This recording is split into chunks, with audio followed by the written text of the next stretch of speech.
श्री ज्ञानदेव तुकाराम। राजा रामचंद्र भगवान की जय। कपिवरीय महारुद्र हनुमान की जय। श्री संत एकनाथ महाराज की जय। माऊली ज्ञानेश्वर महाराज की जय। जगद्गुरु तुकाराम महाराज की जय। श्री संत मोतीराम महाराज की जय। हरि हरि हरि। श्री गणेशाय नमः। श्री सरस्वती नमः। श्री गुरुभ्यो नमः। श्री सद्गुरु रामचंद्राय नमः। उद्धरोलिया ते खेचरी विजयी झाला कपिकेशरी।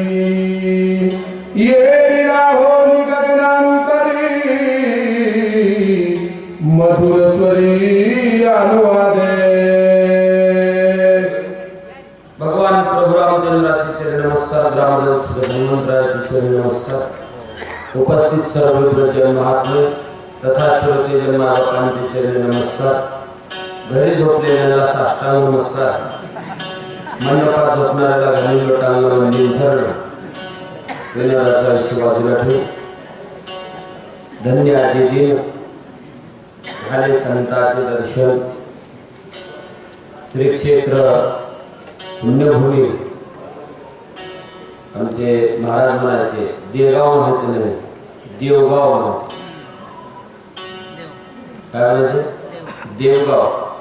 या देवगाव नगरीतील सर्व भाविक संत जन्माबापांच्या दर्शनाचा योग श्री लक्ष्मण शक्ती मुक्तोत्सव सोहळा या निमित्तानं तुमच्या दर्शनाचा योग प्राप्त झाला हे मी माझं परम भाग्य समजतो। प्रस्तुत विषय रामायणांतर्गत युद्धकांडांतर्गत श्री लक्ष्मण शक्तिकांडातील हा चौथा अध्याय आहे। या चौथ्या अध्यायाचे निरूपण करत असताना शांतीब्रह्म एकनाथ महाराज सांगतात, उद्धरोळी आते खेचरी। ते म्हणजे आतापर्यंत तुम्ही जसं ऐकलेलं आहे, श्री हनुमंतरायांच्या पदस्पर्शाने उद्धरलेली आहे। हनुमंतरायाच्या पदस्पर्शाने तिला दिव्य देहाची प्राप्ती झालेली आहे। उद्धरून गेली म्हणजे ती का मुक्त झाली नाही, पूर्वपदाला प्राप्त झाली। आणि पूर्वपदाला प्राप्त होणे म्हणजे उद्धरणे। सोपी पद्धत आहे। इकडून अध्यात्मातून लावलं का ते पूर्वपदाला प्राप्त झाला म्हणजे उद्धरला असा त्याचा अर्थ होतो। तिने पूर्वी मगरी काय अप्सराच होती, नंतर मगात मगरी झाली, आता हनुमंतरायाचा पाय लागला, पुन्हा अप्सरा झाली, दिव्य देह प्राप्त झाला, अनंतरी आकाशामध्ये उभा टाकलेली आहे। श्री हनुमंतरायासाठी बोलू लागले आहे। संयोजकाची विनंती आहे की वेळेचा अभाव लक्षात घेऊन सूचकांनी वक्तव्य करावं आणि जो वेळेला जाणून राहतो तो शहाणा राहतो आहे का सांगतो। तुझी हनुमंता काय म्या उतराई व्हावे आता। काही विनवीन तत्वता सावधानता परिसावे। कधी कधी सामान्य माणसं सुद्धा शिकण्यासारखी योग्य धडे देऊन जातात। जाता जाता माऊली म्हणायला लागले आहे, श्री हनुमंता तुमच्या माझ्यावर उपकार झाले, त्या उपकाराची परतफेड म्हणून मी तुम्हाला काय दोन गोष्टी सांगते, जेणेकरून उपकार करणाऱ्याच्या उपकाराची परतफेड करावी। नाही करता आले तर उपकार मानून तरी राहावे।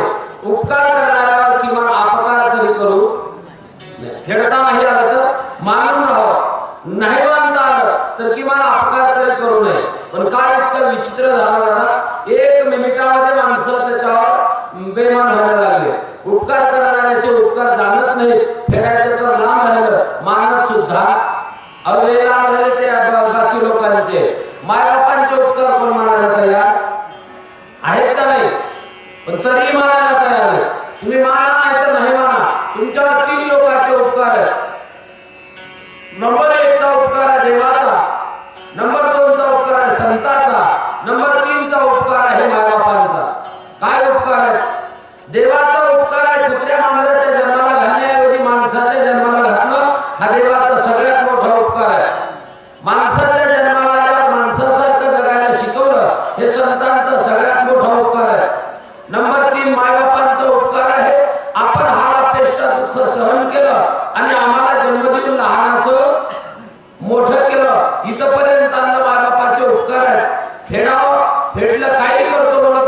नाही. मग फिटत नसतील तर तसंच ठेवायचं का नाही, फेडण्याचा प्रयत्न करायचा. काय प्रयत्न करता येतो? एक छोटा छोटा प्रयत्न करता येतो. ऐका, उठताना बसताना देवाचं नाव घ्यावं.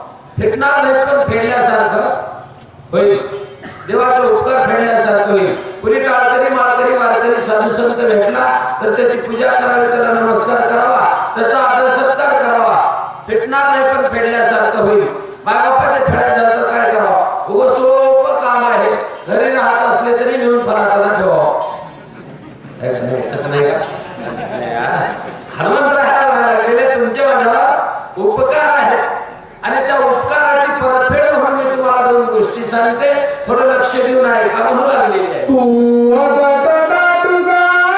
वीर होसी कळी काळात दृष्टी जाणीसी, त्याही वरी राम स्मरणेसी अनिसी डुलत.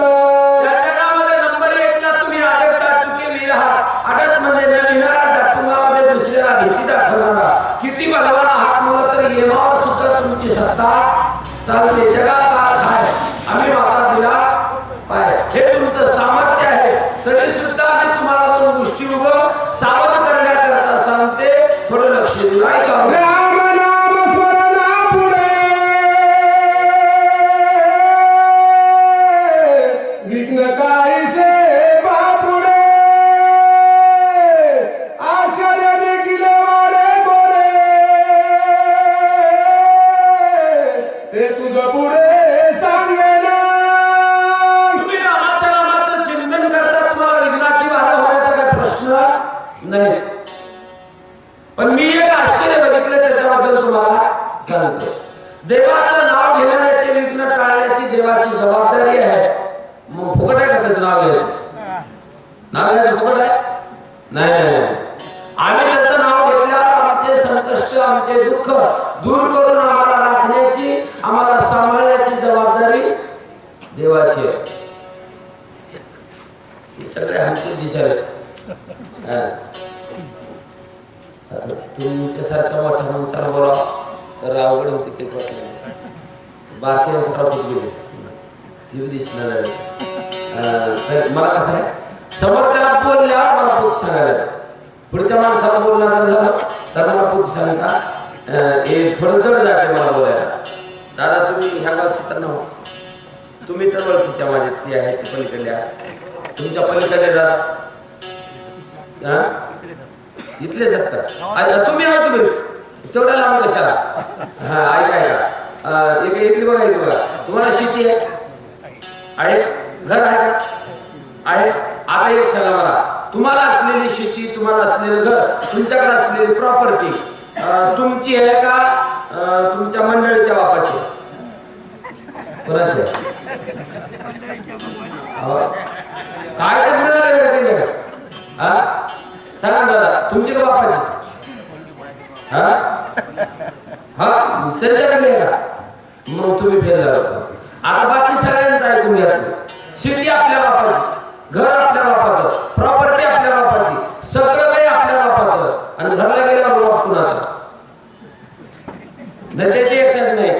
तुम्हाला असं येत असेल पुन्हा सगळ्याचं बघून बघायचं बाप कुणाचा? हा का म्हणून एवढा त्यांचा काहीच न आणता रुबाब काय कशासाठी आयुष्यभर आमच्या रुबाब करून राहतात? त्याचं कारण काय आहे? त्याचं कारण नाहीये, दुसरं काहीच नाही. त्यांनी फक्त आमचं नाव घेतात एवढंच कारण. तुमच्या प्रॉपर्टीवर सत्ता करून राहतात. त्यांच्या सुखदुःखाची, त्यांच्या सगळ्या गोष्टीची जबाबदारी आपण स्वीकारता आणि निभावता सुद्धा. किती गोष्टीसाठी, किती काय कारणासाठी? एकच कारण आहे फक्त, त्यांनी आमचं नाव घेतात एवढंच कारण आहे. एवढ्यासाठी सामान्य व्यवहारामध्ये त्यांना आयुष्यभर सांभाळावं लागतं. आम्ही जर देवाचं नाव घेतलो तर आम्हाला मरेपर्यंत सांभाळण्याची जबाबदारी देवाची आहे. तुम्ही रात्रंदिवस रामाचं नाव घेणारे आहात, तुम्हाला संकटाची दुःखाची बाधा होणार नाहीच नाही. पण तरी तुम्हाला कल्पना म्हणून सांगते, लक्ष द्या मला लागले.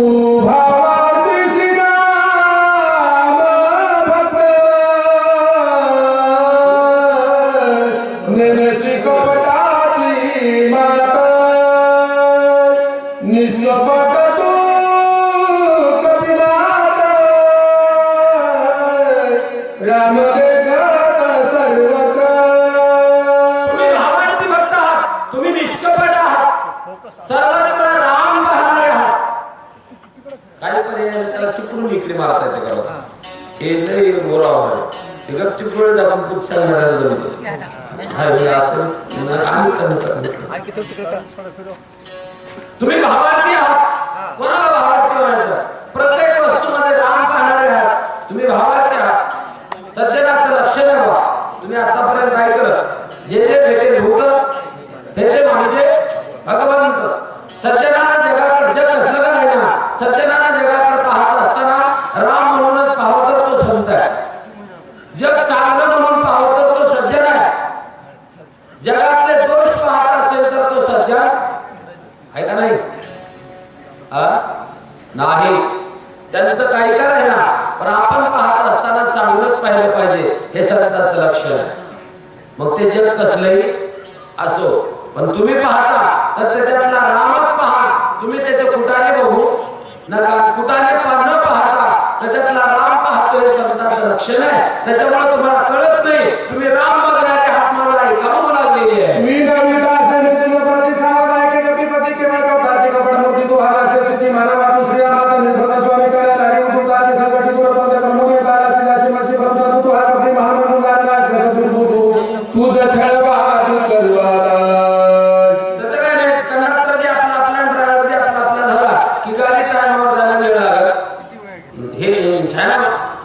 किती वाजल्या 25 वाजता तुम्ही एका गोष्टीकडे लक्ष द्या फक्त अनुस्वार चुकतो का कान होतो का मात्रा चुकतो का रस्व दिलो चुकतो का एवढं लक्ष ठेवून राहा तुम्ही कंडक्टर ड्रायव्हर आपले झाले का गाडी बिलकुल वेळेत पोहोचते नाहीतर काय काय कंडक्टर राहतात ड्रायव्हरला पुढच्या स्टेशनला बी गाडी नेली तर गावाच्या अलीकडे उभा करतात अरे ते स्टेशन नाही ह्यांना माझं तिकीट काढायचं राहिले तुम्हाला मध्ये जाता येत नाही ह्याला गाडी पळून स्टेशनला नेईपर्यंत ह्याला तिकीट काढून तयार झाला की गाडी बरोबर पोहोचते आमचा असं तर तुम्ही अगोदर आम्हाला वेळ दिला की वेळ आणि बरोबर कथा एकदाच नेऊन पोहोचतो आम्ही अप्सरा हनुमंतरायाची विनंती करू लागलेली आहे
साधू म्हणून फसवणं भलतंही काय नाही 150 रुपयाचा मधला मामला आहे मोठ्या वाणाची माळ मोठ्या वाणाचा गंध मोठ्या वाणाचा बुक्का पांढऱ्या वाणाचे कपडे घातले का बघणारी लोक सगळे तुम्हाला काय म्हणतात महाराज म्हणतात रूप बदलता येतं पण गुण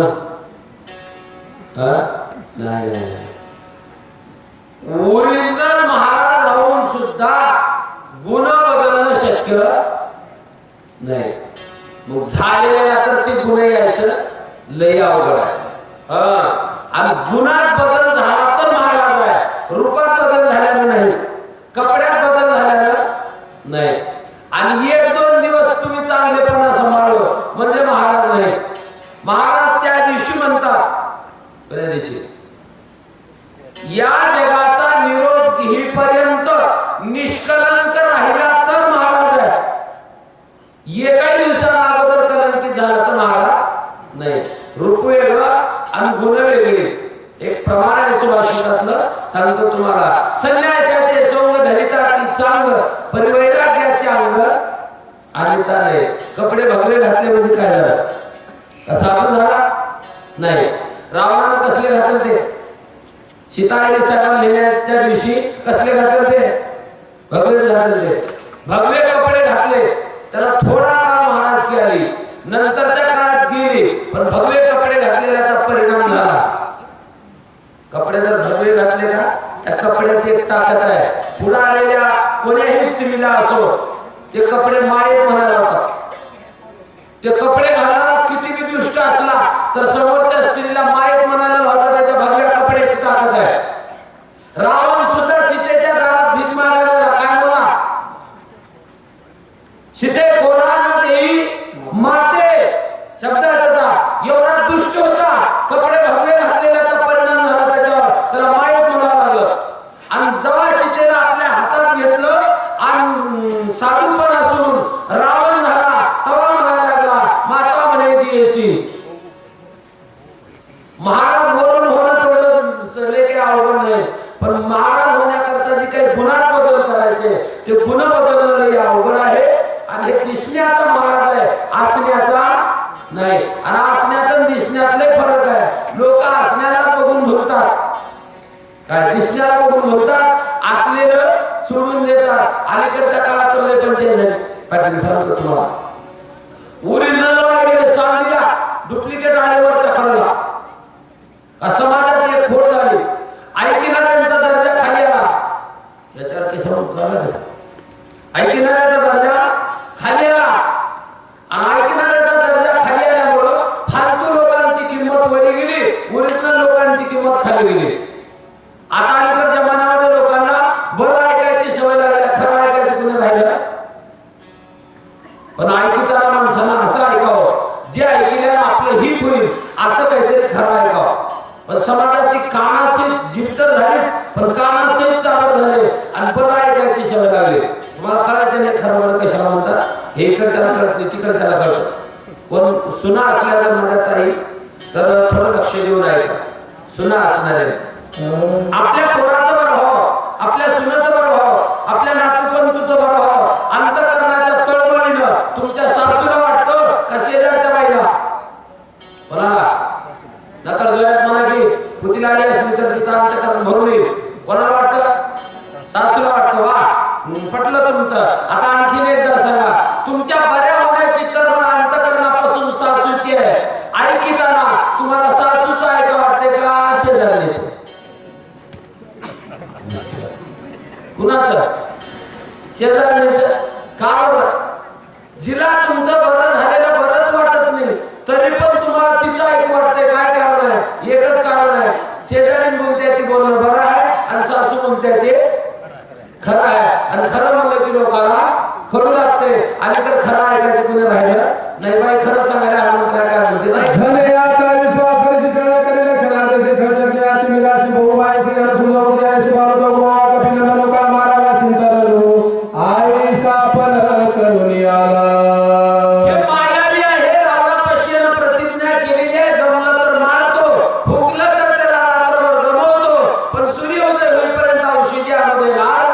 नाही हे कर्तव्य आहे म्हणून सांगायला लागले. सत्य माने माझे वचन वदी महामापी दुर्जन न मारिता करिल विघ्न सत्य जाण कपिनाथा. मी बोलत असलेलं खरं आहे. सत्य माने माझे वचन, याला मार वदी महापापी दुर्जन. तुम्ही जर नाही मानलो तर त्यानं तुम्हाला विघ्न केल्याशिवाय राहणार नाही. मी सांगलेलं खरं आहे. खरं असलेल्याचं दोनदा पटवू लागले. नक्कर मी पाणी घातलं की दोनदा त्याचं वर्णन करावं. पाणी घालवायला चांगलं म्हणायची गरज आहे. चांगलं कवा म्हणून ऍडव्हर्टाईज करावी लागते. चांगलं ओरिजिनल चांगलं असेल तर त्याची ऍडव्हर्टाईज करायची गरज नाही. मध्ये काय तर जाळीत काळा असलं तर ऍडव्हर्टाईज करायचे नाही. नाही हो, लय नंबर 1 आहे. आणि त्याचं जी केत बा किती विनिकर होऊन म्हणे ना, त्याचं कोण खाईना. बोलणाऱ्याच्या काय येतात ना गहू का बोलणाऱ्याच्या आम्हाला विकतात म्हणा. गप्प बसणाऱ्याचे गहू सुद्धा घरी राहतात. मी बोललेले खरा म्हणाले काय म्हणते ऐका चला. आईसे बोलोनी सुंदरी गेली अंतरिक्ष गगनांतरी साकाटला तो अंतर कपिकेशरी अति विस्मित त्यांचं करायचं होतं तेवढं काम केल्या माऊली बाजूला झाल्या आणि हेनी एवढं सांगितलं ज्याचं सांगितली होती तो चाकातला आणि ज्याला सांगितली होती त्याला विस्मय वाटला. एक नवा याच्यात बरं काळने मी चाकातला हिने माझं तांब पितळ उघडं केलं आणि हनुमंतरायाला विस्मय वाटला. काय कमाल असेल जगात नंबर 1 चा येडा कशाला हनुमंतराय कसे शहाणे होते खेड्यामध्ये हनुमेशा एवढा शहाणा माणूस मला कळू नये आणि एखाद्या सामान्य बाईनं मला शहाणा शिकवा हे तुम्हाला कळत नाही आणि हे असं आहे म्हणून हनुमंतरायाला विस्मय वाटला. पुन्हा विचार करतात ऐका काय म्हणतात गेली असता स्वर्गांगना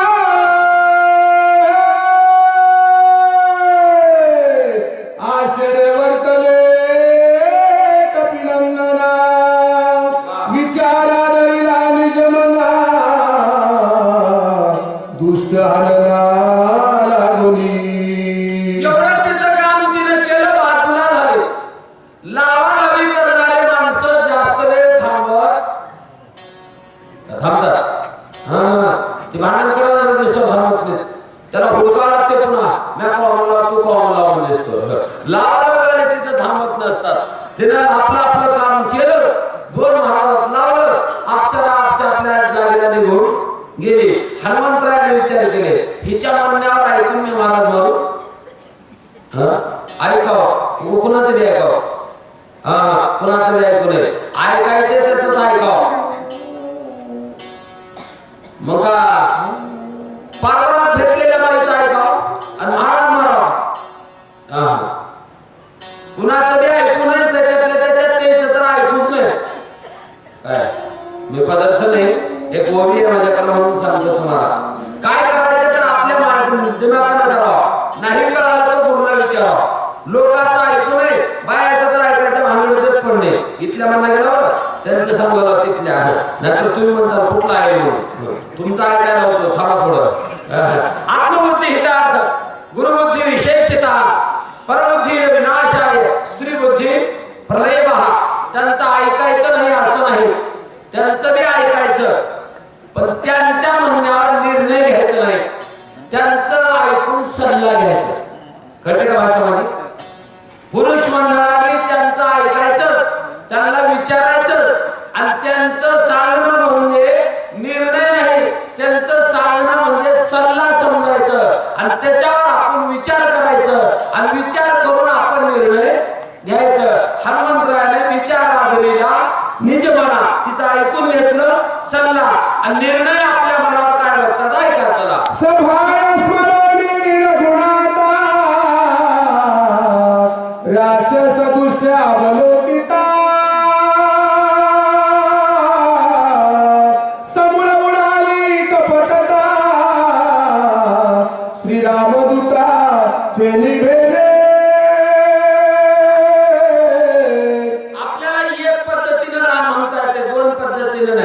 हनुमंतरायाला 2 पद्धतीने म्हणता येत होतं. सबाह्य स्मरणी रघुनाथा. स म्हणजे अंतर बाह्य म्हणजे बाह्यकारी. एक वैखरीनं म्हणणं वेगळं आणि मधल्या आचेनं म्हणणं वेगळं. दोन्ही एकदाच म्हणता येतो त्या हनुमंतरायाला. परिणाम झाला हेनी शुद्ध झाले आणि सबळ उडाली कपटता. त्याच्याकडचं कपट नाही सर झालं. कपट तेवढं बाजूला काढल्यावर काय राहते शिल्लक? शुद्ध सात्विक गुण राहतो. तो परमात्म्याचा गुण आहे आणि हनुमंतराय त्याच्याकडे बघू लागले कसं दिसते आहे का असं देख राहुण्या देवी पाने पाटाटा इद्रस्या द्रस्य दोषी नाही द्रष्टा तुझी हरपे घटा बल्या पाय दर्शन नदीची काय भावनेची ठाव नाही वेगळे काय दिसण्या द्रष्टा होता निशिना तरी भाषे द्रश्याची मान झाली आपली पोटीची बोळवण कपट चिन्ह ते तकायचे. एक त्रिपुटी आहे. 4थ्या अध्यायात तुमच्या उंचीचे एवढ्या 2-3 ओव्या आहेत. हे लय अवघड आहे. कशाला म्हणायचं कसं बघायचं बघण्याची पद्धत आहे. बघण्याच्यासाठी हे 3 क्रिया लागतात. शास्त्र मान्य आहे. दृश्य द्रष्टा आणि दर्शन हे त्रिपुटी आहे. दृष्टा म्हणजे बघणारा व्यक्ती दृश्य म्हणजे दिसणारी वस्तू आणि त्या वस्तूकडे पाहत असताना दिसण्याची क्रिया होते त्याला म्हणावं दर्शन. हे राम झालं आणि त्याच्याकडलं कपट नाहीच झालं. आता समोरला राम होता का?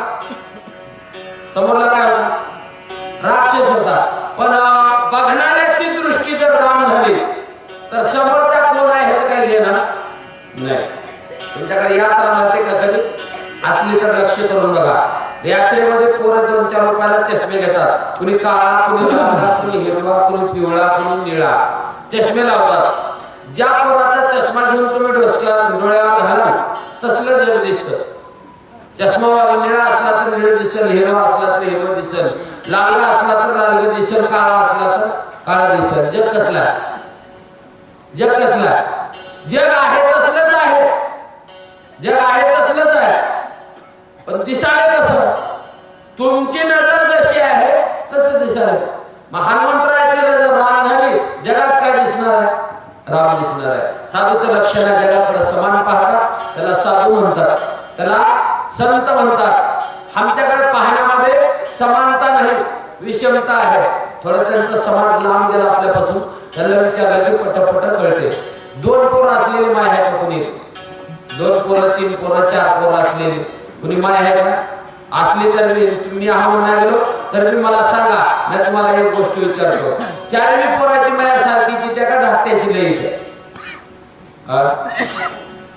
काय झालं? दाखलेच लई काय मला सांग.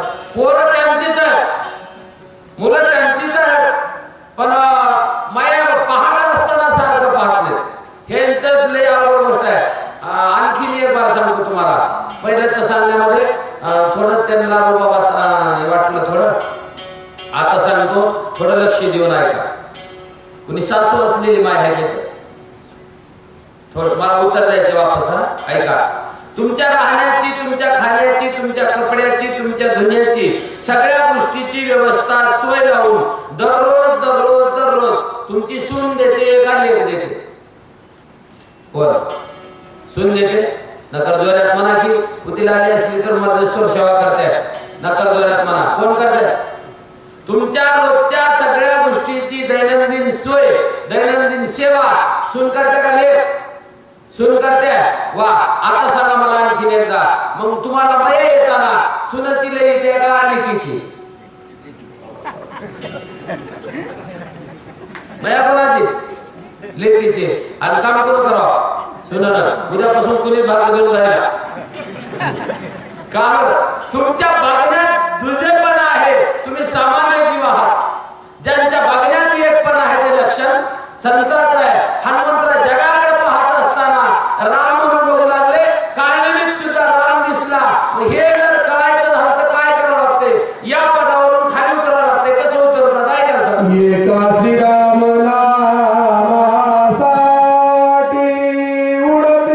कपटाची कोठी, तो श्रीराम कपी संनिष्ठी, कपट गोष्टी तेत करायची. एका रामनामासाठी कोटी कपटांचा नाश होतो. श्रीराम हनुमंतराय आणि प्रभू रामचंद्र एकमेकाचे संनिष्ठी. श्रीराम कपी संनिष्ठी. संनिष्ठी म्हणजे अत्यंतिक जवळ. एवढे असताना यांच्याकडे कपट कसं राहील? म्हणून यांच्याकडे कपट नव्हतं, म्हणून जगातलं दिसलं नाही. जगातलं दिसायचं असलं तर ते आपल्यात राहावं लागतं. तुकोबाराचं प्रमाण आहे. तुका म्हणे अंगे फावे ते आपण अंतरित महिमा येऊन कळो. सज्जन भागाचे तर तो सज्जनत्व आपल्यात असलं पाहिजे. पुढच्यातलं कळतं. दुर्जन भागाचे तर ते दुर्गुण आपल्यात असला तर त्याच्यातलं कळतं. पोलिसाला जेवढ्या लवकर चोर ओळखायला येतो त्याच्यापेक्षा सुद्धा कितीतर पटीनं लवकरात लवकर चोराला चोर कळतो. कळतं का बोलणं माझं? कितीतर पटीनं चोराला चोर लवकर ओळखता येतो. आता ह्याच्यापेक्षा खाली येणार का तर मला खाली जावं लागेल. सर निर्धार निभाए तो कपिंद्र,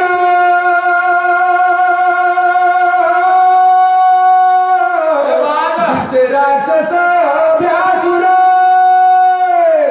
महापापी दुराचार, यासी सत्वर मारिन. निर्धारून बघू लागले श्री हनुमंतराय. काय दिसलं? राक्षस त्या पदावरून बाजूला व्हावं तर त्या पदाच्या खालचं दिसते, तसं दिसत नाही. हनुमंतराय त्या पदावरून बाजूला झाले आणि मग बघू लागले. दोघं एक झाले तर दिसत नाही. ज्याला बघायचे त्यानं आणि बघणाऱ्यानं बघायचे त्याच्यापेक्षा वेगळं व्हावं लागतं. कळतं का बोलणं माझं? नाही कळालं तर आणखीन एकदा सांगतो आता. तुम्हाला दिसतं कशानं? नाका नाही डोळ्यानं. हा कशाने दिसतं? डोळ्यानं दिसतं. बरोबर आहे. तुमच्या डोळ्यात जर काही समजा केर कचरा गेला, खडा गेला, माती गेली, दिसतं का? दिसतं कशानं? डोळ्यानं. डोळ्यात गेल्यावर का दिसणं? काय कमाल असेल?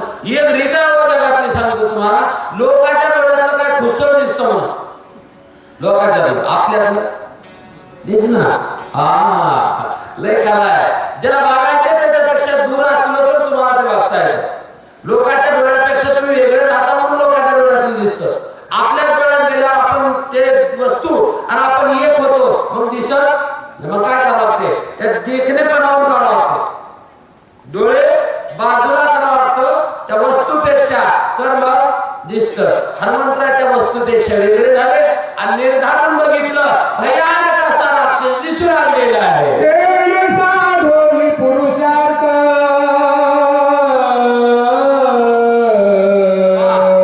करू आला माझा घात, मी अति बळराम दूत, याचा निपात करीन. भयानक असं बल आहे, शक्ती आहे, ताकद आहे. आणि माझ्यासाठी हे करायला जर आला असेल, अडचण करायला आला असेल, तर मी आता निपांत करतो असं हनुमंतराय मनामध्ये विचार करू.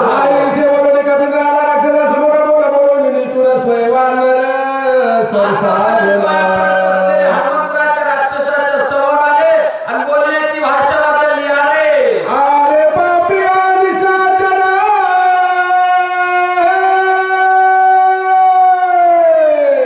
झाले पळशी दुराचारा, तुझी करीन मी संहारा, कपटाच्या सांडली परते. बोलता बोलता हनुमंतरायांनी मदर वाढवली, भाषा बदलली. अरे पापिया निशाचरा, मी तुझा संहार केल्याशिवाय राहणार नाही. आता धीर धर, तुला मारणार. हनुमंतराय बोलू लागलेले आहे. ऋषी रूप धरणी तापस करवाला शिक्षणाचा होई सावकाश करी युद्धास निज बळे. रूप बदलल्यानं काही फरक पडत नाही. तुम्ही किती बी रूप बदललो तर गुण सोडत नाही आणि त्यानं त्याच्या जातीवर नेल्याशिवाय राहत. हे काय बाजाला हे करायचं होतं बघा पहिलं, शुंभ म्हणतात का त्याला. हे लईचे आळते झाले त्याच्या मला लावून एक जण जाळ लावून सरळ होते का जाळ? जळून जाईल पण राग झाले तर मी ते पीड काय गुण लई कलाकार राहतात. काहीतरी एक व्यवहारात म्हणे पा, जित्याची खोट मेल्याशिवाय नाही, मेल्यावर बी तीन रोज जाईना. तुम्ही ध्यान करून बघा, तुमच्याकडे ते दूध घालत राहते का? काय काय नेते? काय नेते? तीन रोज मेल्यावर. आता काय काम आहे?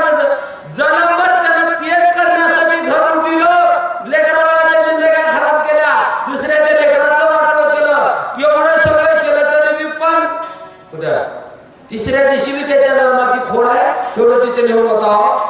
मेल्यावर सुद्धा खोड जायना. गुण सोडणं तेवढं सोपं नाही. ऋषीचा वेळ धरलास, तापट्याचा वेळ धरलास, राक्षस होतास, तू ऋषी झालास, पण तुला ऋषी होता आलं नाही. आता हे ऋषी पण सोड आणि मग माझ्यासोबत गाठ आहे दाखवतो म्हणाले. माझे निहाते परित आजी नवाचसी जीवे जित,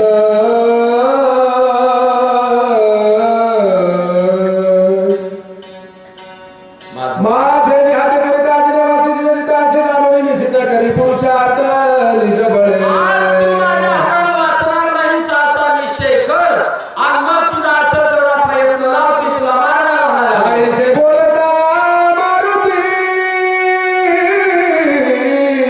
सरसावरा राक्षस मूर्ती, घाली जिंगावया कपी प्रती, साठोपचिती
आतील काळात ती 40 कोस रुंदी 20 कोस रुंदी भयानक अशी आकृती आहे. माणसाचे चाकळे तोंडात घेऊन चढू लागलेले आहे. जैसा मेघ गडगडिला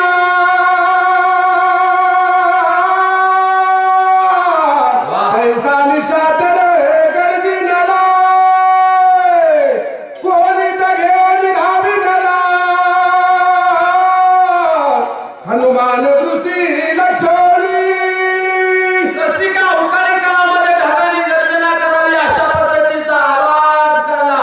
कोणीत नावाचं शस्त्र हातात घेतलं हनुमंतराच्या अंगावर चालू लागलेले आहे. प्रताप देखोनी निशाचरी वेगी वाढला कपिकेशरी 10 योजने गगनांतरी उसळून दुरी चालला. श्री हनुमंतराने विचार केला आता ह्याने एवढं मोठं झालं असेल तर आपण बी व्हावं लागते. 10 योजन अंतरापर्यंत हनुमंतराय उचलून बाजूला झाले. दोघांनाही एक कला होती. ह्या दोघांकडे बी एक कला होती. राक्षसाकडे कला होती, हनुमंतरायाकडे कला होती. ह्यालाही रूपात लहान मोठं करता येत होतं आणि त्यालाही रूपात लहान मोठं करता येत होतं. पण दोघांचं सूत्र आणि दोघांचं मंत्र एक नाही बरं. त्याचं सूत्र मंत्र वेगळा, ह्यांचे सूत्र मंत्र वेगळे आहेत. राक्षस लहान मोठा होतो हे मायावी कलेची साधना आहे आणि हनुमंतराय लहान मोठे होतात हे अनिमा नावाच्या सिद्धीची साधना आहे. अष्टमहासिद्धी आहे, त्यापैकी एक अनिमा नावाची सिद्धी आहे. हे जर त्याला प्राप्त झाली तर आपल्या रूपामध्ये त्याला बदल करता येतो. हनुमंतरायाने बदल केला, उंच गेले, काय करतात जैसा तापणारो डोळे,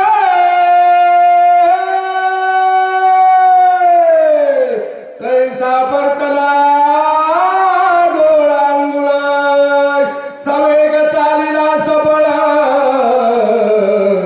जैसा कल्लोळ अग्नीचा. जसं का लोहाराच्या भातामध्ये लोखंडाच्या गोळा तापवा लाल बुंद हनुमंतराय अशा पद्धतीने त्या राक्षसाच्या अंगावर येऊ लागलेले आहे. लक्षोनिया निशाचर उडी घातली सत्वर, झाले शतचूर्ण शरीर, कपिभारावरी पडता. उंचावून हनुमंतरायाने उड्डाण केलं, बरोबर राक्षसाच्या अंगावर 100 तुकडे झाले. 100 बी तुकडे झाले पण गपचिप मेला नाही. तरी पण मनचा वरदान काय म्हणतोय का? तरी राक्षसातुरवरी आक्रमण दिली आरोळे कपी तुझी उगाच वेळी मी रांगोळी करीन. हनुमंता तुझी राख रांगोळी करतो म्हणता म्हणता जमिनीवर पडला. आईसे बोलता राक्षस भूमी आदळला कर्कश, निदा उठिला बहुवस पर्वतेश दलालीला. असं बोलता बोलता बोलता जमिनीवर पडला. 5 फुटाचा माणूस पडला तर पलीकडे गलीत कळलं एवढं जोरात काय आपटलं म्हणून. 40 कोसाचा जर एवढा जोरात आपटला असेल का साधा आवाज झाला असेल का दंदन दंदन पर्वतासहित हादरू लागलेला आहे. शब्द झाला त्या दूतगण होते निजिताने उठून या देता सैन्यात आवाज पर्वतेर गावला करून जागे झाले सवर घेऊन या शस्त्रास्त्र पर्वतेंद्र शोधिती. पर्वत हादरला. पर्वतावर झोपलेले गंधर्व होते निद्रिस्त अवस्थेमध्ये. सावध झाले. काय तर आलेले बापरे वाटलं. हातामध्ये शस्त्र असतं, कुणी उलटे धरले, कुणी सुईशा धरले. इकडं तिकडं तिकडं इकडं, इकडून तिकडं तिकडून इकडं. काय आले? कोण मला शांताबाई? मी अवघं इकडून तिकडं एवढंच म्हणाला. तुम्ही लगेच शांताबाई म्हणाला. हेच काय इथे काम हा मात्र पर्वतावर शोधू लागलेले आहे का आता? अवदेखिला कपी केशरी भोवता वेडिला समग्री, वर्षताती शस्त्र आस्त्री, निशिबाज चोरी केली करीशी. इकडे तिकडे पाहत होते एवढ्यामध्ये हनुमंतराय दिसले. सगळ्याच्या सगळ्या हनुमंतरायाच्या अंगावर शस्त्रास्त्राचा मारा करू लागले आणि पुढच्या तोंडाला असलेले शहाणे विचारले, रात्रीच्या का चोरी करला असं? आता चोरी का दिवसा करायला रात्री? हे खरंच आहे. रात्रीच्या चोरीनं पोट भरणार, दिवसा चोरी करावं लागते तर पिढ्याला सर नागपूर मध्ये जेलमध्ये गेलं तर चालते. काय कमाल आहे, माणस एवढ्या खालच्या थराला जातात. आपण केलेला आता उपभोग किमान आपल्याला घेता येईल का एवढा सुद्धा विचार करणार. हेने पाप करणार, पुढच्या 2-3 पिढ्या बसून खाणार. त्या पापाच्या मोबदल्यात एवढ्या प्रतिष्ठेचा, एवढ्या देशातला मंत्रीपद भोगलेला माणूस जेलमध्ये जाणार. नखर तर लाज वाटत ह्यांच्या जीवाला. त्याचं काही कारण आहे, पुढच्या काळात गेल्यावर सांगतो की तू कोण कायचा कोण आहेसी मध्यरात्री कालासी पर्वती सैरा विचरसी आज्ञा कोणासी पुसिली. तू कोण आहेस, तू कुठला आहेस, कोणाची आज्ञा घेतलेल्या पर्वतावर का फिरू लागलेले आहे, तरी विचारलेले प्रश्न आहे. हनुमंतराय काय काय उत्तर देतात पुढच्या काळात. निशी माथ्यानंदारी तुझ्या शिखरी शिखरी पर्वताकार शरीरी कोण धरेवरी पाठीलासे. अगदी नाटक झालेले भयानक अंधार पडलेला आहे आणि एवढ्या वेळेला पृथ्वीवर तू ज्याला पाडले तो कोण आहे असं हनुमंतरायला विचारत आहे. एक म्हणती पुसता काय धरा बांधला हात पाय मध्यरात्री विचारत आहे तस्कर होय सर्वदा. एक म्हणला पागल झाला का काय रे तुम्ही, त्याला विचारायची काय गरज आहे. रात्रीच्या 12 वाजता आपल्या पाठीमागच्या खिडकीला खोलून त्याला घरात उतरले आणि मालक कपाट वाजल्यावर मालक बघायला का वाजलं म्हणून. मध्ये एक माणूस आहे कोणतं, मालक कुठला म्हणतो राम राम, कोणाला तेव्हा काय नाही बसा चहा पाणी करू. काय करावं लागते का नाही. आणि रात्री 12 वाजता जर हे भिंत पाडून मध्ये आले, ओळखून घ्यायचं चोर आहे. रात्री 12 आपल्या इथे येतो. मग चोर असल्यावर काय करणार लागतं, चोर असल्यावर फाशी देणार. त्याचे हात तोडतील, पाय तोडतील, हात बांधतील, पाय बांधतील. म्हणून हे चोरी करायला भी वाटणार आहे. चोरी केल्यावर जर फाशीची शिक्षा असते पहिल्यापासून, तर एवढी चोरी केली केवढी. आता काय सांगू तुम्हाला, ह्यांच्या चोरीची जर लिस्ट एकीकडे बाजूला काढली तर अख्ख्या भारताचं कर्ज माफ होईल. जेवढी चोरी केलेली आहेत काही. त्याचं कारणच फक्त फाशी नाही, म्हणूनच हात बांधा पाय बांधा म्हणून लागलेले आहेत. आईसा करीती कल्लोळ मिनले सभोते सकळ ते रे कोणी गोळांगुळ मधुर बोल बोलत. आता काही एक आहे तू, कल कल कल कल कल कल कल कल एक आहे ते काय. 12 घरचे 12 पुती वाचणार असे 13 धरा धरा मारा मारा म्हणाले. हनुमंतराव म्हणाले त्यांची काही चूक नाही. चूक कुणाची आहे, आपली आहे. रात्री 12-1 वाजता आपण त्यांच्या गावात आलो. मग जरी आपल्याला मनात कुणी बघितलं उभा केलं, थांबरे एवढं का कसं काय आलं, मग त्याला सांगा बाबा तुमचं काय चूक नाही, गाव तुमचं आहे. रात्री 12 वाजले की यायचा टाइम नाही, पण मी चोरी करायला नाही, मी शक्तीला आलो एवढं तर म्हणावं लागलं. हनुमंतरायाने हात जोडले, मधुर स्वरामध्ये त्या गंधर्वाला उत्तर देतात, मी कशासाठी आलो, मी कोण आहो, माझ्या येण्याचं कारण काय आहे, सगळं सविस्तर सांगतो, लक्ष देऊन ऐका म्हणाला. जम्बूद्वीपाचे दक्षिण कोणी किष्किंधासे राजधानी सुग्रीव राजा राज चुडामणी तळे स्थानी नांदत. आपण राहतो त्याचं नाव आहे जम्बूद्वीप. असे जगामध्ये 7 द्वीप आहेत, त्याच्यापैकी हे एक आहे जम्बूद्वीप. या जम्बूद्वीपाच्या दक्षिण कोणाला किष्किंधा नावाची राजधानी आहे. आजच्या नकाशावर त्या नगरीचं नाव हम्पी आहे. हम्पी आजही तिथं सुग्रीवाची राजधानी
नेवालो औषधीशी विघ्न न करावे आम्हासी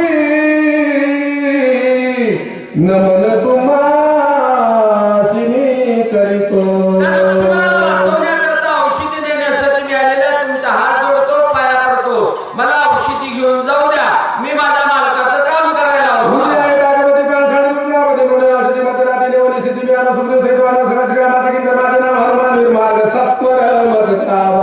सूर्य उदयाला आला तर तो शक्ती लागलेला व्यक्ती लक्ष्मण मारणार आहे, म्हणून मी रात्रीच्या आलेला आहे. आणि तुमचा पहिला प्रश्न आहे, तू कोण आहेस म्हणून. ते सगळे वानर रामाची किंकर आहेत, त्याच्यापैकी एक मी आहे. माझं नाव हनुमान. काय महाराज म्हणले का? हनुमान वीर म्हणाले. ओळख बी सांगताना प्रसंग बघून सांगत जावं. रोज उठलं की महाराज आम्हाला तर कुठं तर खटके खावा लागते. पुढचा प्रसंग बघून आपली ओळख, आपली पद्धत सांगितलेली बरी असते. हनुमंतरायाकडून शिकावं. चला. स्वामी कार्य साधिका पूर्ण सर्वता करू नये विघ्न पुढीलाशी करिता छळण श्री रघुनंदन शोभेन. मी माझ्या मालकाचं कार्य करायला आलेले आहे. माझ्या कार्याला जर तुम्ही विघ्न केलं तर रामाला राग येईल आणि काही करावा. कुणाला राग आला तर चालेल, पण रामाला राग येईल असं वागू नाही. आणि रामाला जर राग आलाच तर त्यांचं किती पिढ्यावर येणार येईल. रामाला राग यायचं करणे. पण काय काय लोकांचं कसं काय डोक्यात त्यांच्या खुळकीन काय नाही. रामाच्या प्राण प्रतिष्ठेचं आमंत्रण दिल्यावर सुद्धा आणि तो रागील करा.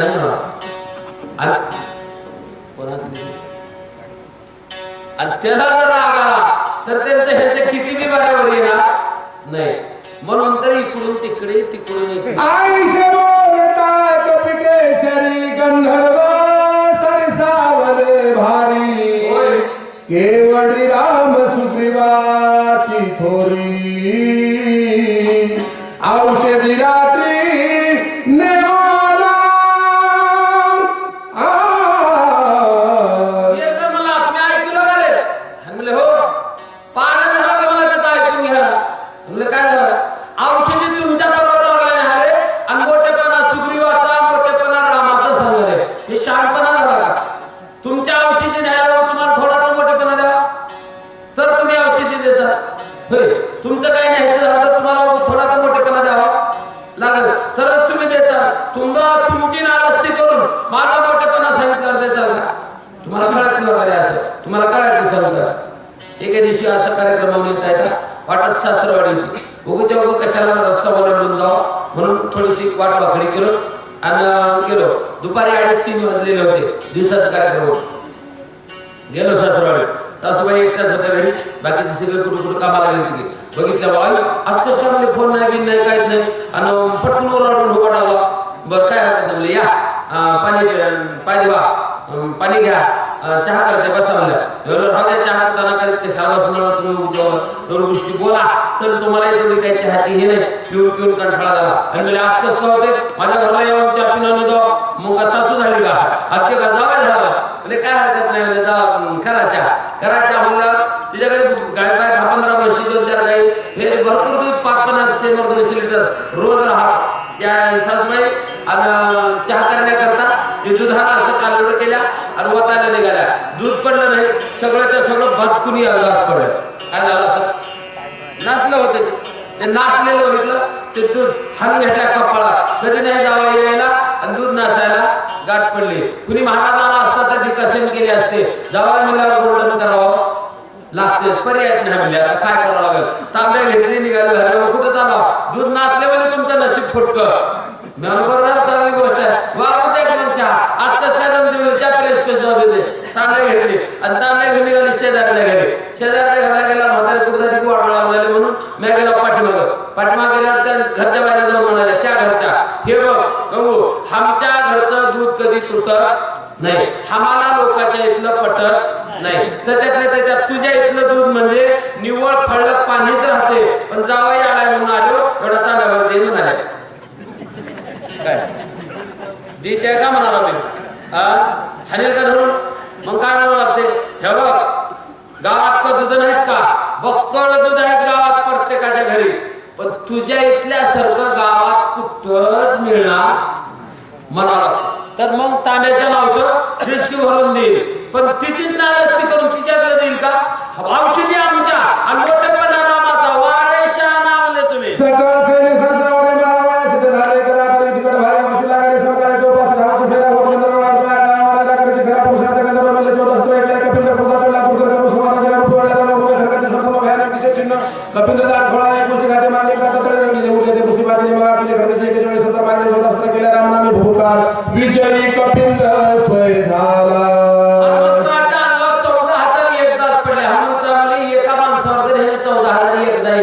तर ह्याच्यापेक्षा अक्कल नावाची वस्तू नाही. आणि बिना अकल्यासोबत आपण टाइम बरबाद करण्याचा अर्थ नाही. एकदाच भारा बांधला, आकाशात नेऊन करा फिरविला, बहारा जमिनीवर आपटीला, रामनामाचा भूकाळ केला. चला ज्याचे मुखी नाम स्मरण विघ्न त्याचे वंदी चरण. कलिकाळ स्वयापन नित्य नमन त्यासी करी. ज्याच्या मुखामध्ये भगवंताचं नामस्मरण आहे त्याला विघ्न तर सोडून द्या, कलिकाळ सुद्धा त्याच्या पायाला लागतो. हे नाम धारकाची ताकद आहे. होणार आईसा नाम धारक वीर विजयी झाला कपिंद्र. नामे गर्जो सत्वर औषधी भार पाहत असे. असे नामधारक वीर श्री हनुमंतराय होते. पुन्हा एकदा रामनामाची गर्जना केली आणि औषधी पर्वतावर हनुमंतराय बघू लागलेले आहे. पर्वताचे शिखर पाहत औषधी समर्थ सारवती गोचर. तेने कपिंद्र खवळला. तिकडे बघितले, इकडे बघितले, इकडे बघितले, औषधी काही दिसल्या नाही म्हणाले. साळे मांडिले पर्वते दिसोले औषधीते. नेने माझ्या प्राकर्माते सामर्थ्याचे पाहू पा. हनुमंतरायाला राग आला. पर्वताने सुद्धा माझ्यासोबत चाला मांडलेला आहे. माझी ताकद याला माहिती नाही का? पूर्वी एकदा ह्याला माझी ताकद माहिती असून चाला करतो. ह्याचा पुरुषार्थच पाहतो. हनुमंतराय बघू लागलेले आहे. म्हणून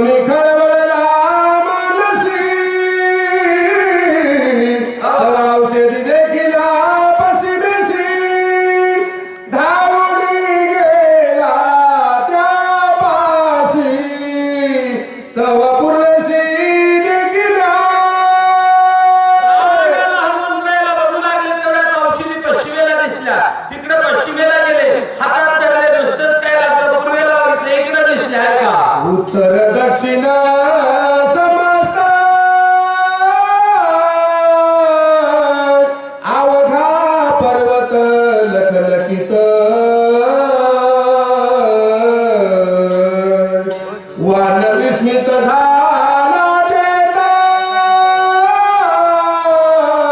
काय येत करावे.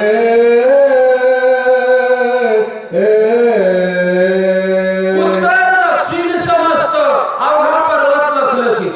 हनुमंतराव बघितले, सगळ्या पर्वताला औषधी दिसू लागल्या. आणि मग विचारात पडले, असं का झालं? असं आता काय करावं लागेल म्हणाले. आता सगळ्या पर्वताला औषधी दिसलेल्या घेऊन जावं, आता काय करायचे? पण नाही. मौल्यवान वस्तू जर विपुल प्रमाणामध्ये प्राप्त झाली तर ओळखून घ्यावं ह्याच्यात काहीतरी खोट आहे. त्याचं गणितच आहे. जुन्या काळातलं दृष्टांत आहे. पूर्वी असं पाय वाटणं चालायची पद्धत होती आणि चालतच प्रवास लई राहायचा. वाहनांची कमी होती जुन्या काळामध्ये आणि ते पायवाटा अशा होत्या एकदम सरळ. कुणाच्या वावरात मधातून जाईल, कुणाच्या कडून जाईल, कुणाच्या कोपऱ्यावरून जाईल, पण माणसं धुऱ्यावरून जायचे नाही. ती सरळच राहायची वाव आणि ते सरळच रस्ता. असं रबीचं वाव आणि ते रवीच्या वावरामध्ये बाजूला घे आणि एक आंधळा व्यक्ती प्रवासाला निघाला आणि आंधळ्याला एक दुसरा सहकारी लागतो धडसा. दुसरे एक पर्दा घेतला त्याने दिसायचं त्याच्या खांद्यावर हात ठेवला. त्या आंधळ प्रवासाला जाऊ लागलो आणि ते चालता चालता त्या वावराच्या मधातून चाललेल्या वावर पेरलेल्या टाळक्याचं त्याच्या मध्ये वाळकाचा वेल वापलेला रस्त्याच्या कडेला त्या पोरानं बघितला 100-500 बाळकं दिसले त्याला. तो पोरगा म्हणला बाबा बाबा थांबा. म्हणलं काय 2 मिनिटं थांबा हो मी आता ते आता वाळका तोडतो पोतं भरतो आपण पुढच्या ह्याच्या जाऊ. 100-500 बाळकात मला एका येणारा पोरानं आजोबा म्हणले मूर्ख कुठला सांग कडवायत म्हणले ते. पोरगा म्हणला बाबा तुम्हाला दिसते का तुम्ही आंधळेपणा नाटक करत तुम्हाला कसं काय माहिती मला कडवायचे. त्या बाबांनी सांगितलं अरे येड्या तू या रस्त्याने चालू नाही ह्याच्या अगोदर हजारो लोक गेले तेवढ्या लोकांना जर दिसलं असतं आणि हे वार्ता जर छोटं असते तर ह्याला तुला हुडकून सापडलं नसतं.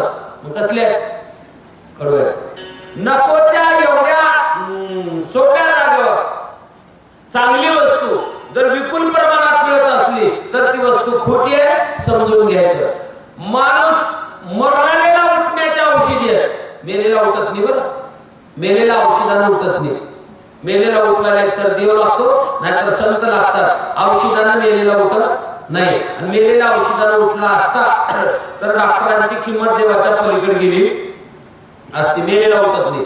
मरलेला माणूस उठवायची औषधी आहे आणि एवढ्या मौल्यवान औषधी सगळ्या पर्वतावर दिसत असतील. औषधी खोट्या आहेत समजून घ्यायचा हनुमंतला खेदक्षिण झाले आहे का काय म्हणतात.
आजच्या दिवसात जेवढे काम केले तेवढे सगळे वाया गेले. का बरं ज्याच्यासाठी केले तेच झालं नसेल तर तुम्ही वाटेत केलेला प्रयास खोटा ठरतो.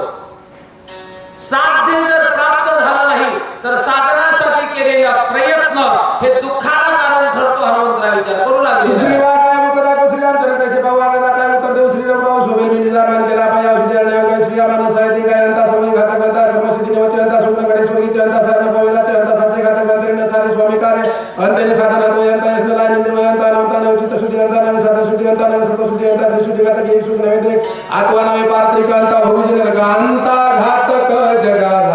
जगाला घातक वस्तू काय असेल तर अभिमान.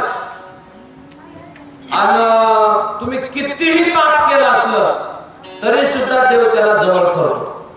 उदाहरण पहा वाल्मिक ऋषी किती पाप केलं त्याच्यावर पुन्हा जगात दुसरं कुणाला करणं सुद्धा झालं नाही तरी देवाने जवळ केलं. निंदे ते पुराणी वंदे केली. कितीही पापी चालतो कितीही दोषी चालतो किती जड चालतो किती अज्ञानी चालतो पण देवापाशी अहंकारी व्यक्ती चालत नाही. आणि अभिमान आला की देवाला त्याचा राग येतो. अभिमानाला त्याला समान मेरू तो जा भार देवा. आणि अभिमान इतका वाईट आहे माणसाला नेऊन बरोबर खड्ड्यात घालतो. ऐका ते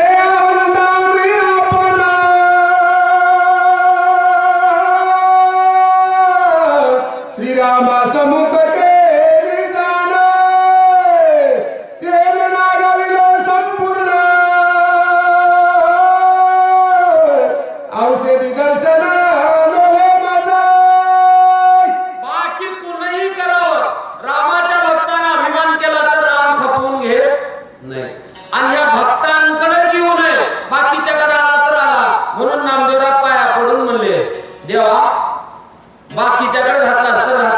पण तुझे आहे तेवढ्या पैशी तर अभिमानी देऊ. अहंकाराचा वारा नलागो राजसा माझ्या विष्णुदासा भाविकासी. का विष्णुदाचा अभिमान आला तर देवाला खपत नाही आणि त्याचं वाटोळं होतं. म्हणून विनंती नामदेवरायांनी केली, तो अभिमान नाही केला म्हणून मला असं झालं का. हनुमंतराव विचार करू लागलेले आहे. मनती हनुमान पामर नेणे औषधी संभार किती आणले गतवार पाले खाईल मरकट. काय करो आपण जर भारा बांधून नेलं तिथं जर बिनकामी झाला तर बघणारे लोक म्हणतील कसं माहिती का, बोलायचा चान्स मिळाल्यावर बोलायची योग्यता आहे तेच बोलतील असं काही नाही. बोलायचा चान्स मिळाला तर आपण कोण आहोत हे न कळणारे सुद्धा बोलतील. समाजाची एक रीत आहे, आपल्या घरचं खातात कुठलं आपल्या घरचं आणि कुणाच्या घरचं बोलतात लोकांच्या. वा कोण असेल एवढ्या महागावर आता आपल्या घरचं खायचं आणि बोलताना लोकांचं बोलायचं. लोकांची रीतच आहे आपल्या घरचं खाऊन कुणाचं चुकलंय हे हुडकून त्याच्या पुढे आणून देतात. पण तुम्हाला एक सांगतो, तुम्ही लोकांच्या जर चुका काढून त्याला सांगितलं, त्याचा चुकीचं ठरवलं तर त्यानं जर सुधरून घेतलं तर त्याची सुधारणा होते. पण तुमचा काय फायदा होतो? तुमचा काय फायदा होतो? तुमचा काही फायदा होत नाही. तुम्हाला बघायचं असलं तर स्वतःच्या चुका बघा आणि स्वतःतले दोष बघा, कधीतरी तुमची सुधारणा होते. पण आम्हाला सवय येत नाही आपल्या घरचं खायचं लोकांची भाषा बोलायचं. मला काय विचार करू आता उपडोनी वनस्पती समजता भारा बांधोनिया नेता उपासका होईल. तर देव येतो, एवढं नातं नाही लावलं तर देव येत नाही. हनुमंतराव म्हणाले, मी तुझे मी तुझे लेकरू आहे. माझी चूक झाली असेल, हे अज्ञान आहे, हे उसरंग आहे, माझ्याकडून काही चुकलंही असेल का चुका करणं आमचा स्वाभाविक धर्म आहे आणि झालेल्या चुकीला माफ करून योग्य रस्त्याला लावणं हे तुमचं कर्तव्य आहे. माझ्याकडून चूक झाली असेल भगवंता तुम्ही धावत यावं आणि मला एवढ्या अपराधातून बाजूला करावं असेल आम्हाला विनंती करू लागलेली आहे. आईशी उच्चाट चिंता करिता तया कपिनाथा श्रीराम आठवला चित्ता बुद्धिदाता निज भक्ता. अशी उत्कट चिंता श्री हनुमंतराय करत असताना बुद्धीचा दाता भगवंत त्यांच्या स्मरणामध्ये आला आणि श्री हनुमंतरायच्या नामाचा धावा करू लागले. जो काय वाचामध्ये शरण देगे श्रीरामाचे नाट्य सोडवी त्या श्रीराम भक्ता शिकपाळू. देवाला शरण जाण्याची ही पद्धती सांगतात. कायेनं वाचेनं मनानं त्रिवार शरणागती भगवंताची केली की एका क्षणामध्ये त्या भक्ताला देव सोडवतो म्हणतात. बुद्धीची बुद्धी आपण अंतरात्मा रघुनंदन तेने होनी प्रसन्न कपिनंदन प्रबोधिला. बुद्धीची बुद्धी भगवंत आहे. काय केलं? अंतरात्मा रामाने श्री हनुमंतरायाचं प्रबोधन केलं. राम आळत होते तो दाशरथी राम आहे आणि बुद्धी देऊ लागला तो अंतरात्मा राम आहे. रामाची पद्धत अलग आहे. रामाचे नमुने 4 आहेत. काल परवा दिवशी एक आपल्या 22 तारखेचा राम प्राण पादुका मूर्ती प्राण प्रतिष्ठेचा कार्यक्रम, त्याच्यामध्ये एक इस्लाम गुरु आणि तो डेब्युटीवर बोलत होता. तर त्याला सांगितलं, अहो एक की बात नाही आहे, राम तो 4 आहे बोलत तुम्ही. राम तो 4 आहे. कसं 4 आहे? त्यांनी एक कबीरदासाचा दोहा म्हणून दाखवला. पहिला राम घटघट में बैठा सर्वा घटी राम, दुजा राम ए सब पसारा, तिजा राम इन सबसे न्यारा अंतरात्मा राम. पहिला राम घटघट में बैठा, पहिला राम दशरथ का बेटा, दूसरा राम घटघट में बैठा, तीसरा राम है सब पसारा, चौथा राम इन सबसे न्यारा. सगळ्यांच्या मध्ये आहे, त्याला म्हणतात आत्माराम. त्या आत्मारामाला बुद्धी दिली हनुमंतराय पर्वत तुकडा निघाले. त्याला गजेंद्र ग्राहे धरिला सरता संकटी स्मरला भगवंता का तुला तेवढी सत्वरता घालून तत्वता उधळला. श्री हनुमंतरायाने भगवंताकडे अपील केली, तुम्ही काय येत नाही एवढं बोलून सुद्धा. मग देवाकडे अपील केली त्याने. अपील करत असताना एक पाठीमागला पुरावा द्यावा लागतो अशाच निकालाचा, आणि मग सांगावं लागतं त्याचा तुम्ही असा निकाल दिला होता, माझा का देत नाही. हनुमंतरायाने अपील केली, जीवनामध्ये गजेंद्र म्हणजे महाराज तुम्ही माणूस नाही, गजेंद्र म्हणजे एक हत्ती आहे. तुम्हाला सगळ्याला कथा माहिती आहे. सुंदरकांडामध्ये 21वा अध्याय 22वा अध्याय 2 अध्यायामध्ये त्याची कथा आहे. तो केवढा मोठा होता त्याचं वर्णन मला बाकीचं सांगायचं नाही. इथं संबंध नसताना कथेमध्ये गजेंद्राची अपील हनुमंतरायाने केली, त्याचं कारण सांगायचं. हत्तीनं आयुष्यभर भजन केलं का? केलं नाही केलं. भला मोठा संसार केला, भजन केलं नाही. मग मरेपर्यंत त्यानं कितींदा भजन केलं? फक्त एकदा. आयुष्यात एकच वेळेस त्यानं देवाचं नाव घेतलं, पण त्या दिवशी घेतलं. हे बाकीचे सगळे खोटे आहेत आणि तू जे खरं आहेस हा भाव अंतःकरणात तयार केला आणि एकदा नाव घेतलं. पुन्हा हत्तीनं गजेंद्रानं त्याला तर सोडवलं असत, पण त्याला त्यानं धरलं होतं त्या नकराला सुद्धा सोडवलं. एकदा नाव घेणाऱ्या हत्तीचा उद्धार करू शकतो, मग मी तर कसला आहे